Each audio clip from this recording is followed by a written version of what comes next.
नमस्ते सर्वांना, उज्ज्वला जर्नी या माझ्या ब्लॉगमध्ये माझ्या यूट्यूब फॅमिलीचं मी स्वागत करते। आज आपण कैरीची चटपटीत अशी चटणी करणार आहोत।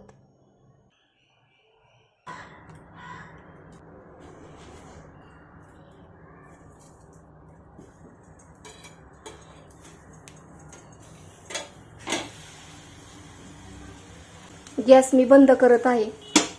छान असं सर्व परतून झालेलं आहे।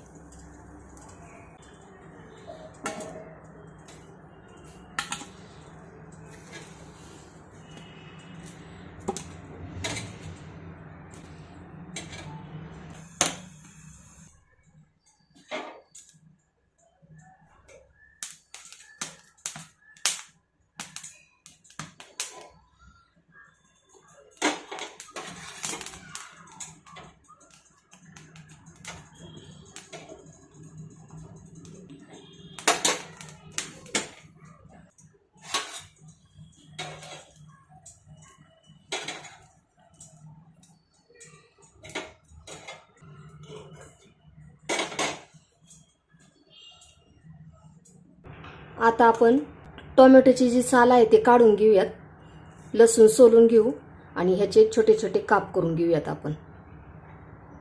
हे पहा, सर्व हे तयार करून घेतलेलं आहे। आता आपण हे सर्व मिक्सरला बारीक करून घेऊयात।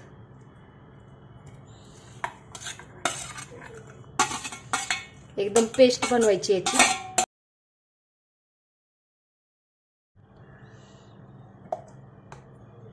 चवीनुसार याच्यामध्ये मीठ टाकून घेऊ। काश्मीरी लाल तिखट टाकून घेऊयात। ही तिखट नसते, फक्त रंगासाठी।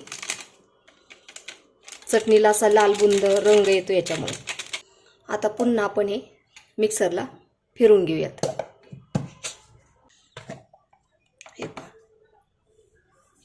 मस्त आपली अशी कैरीची चटणी तयार झालेली आहे पहा।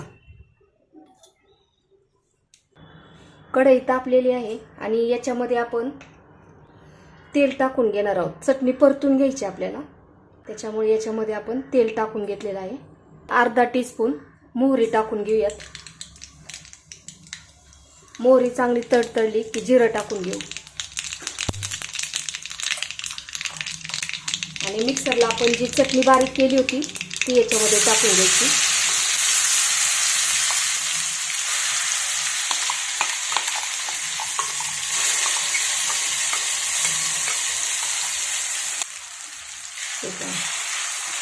चटणी अशी छान परतून घ्यायची तेलामध्ये।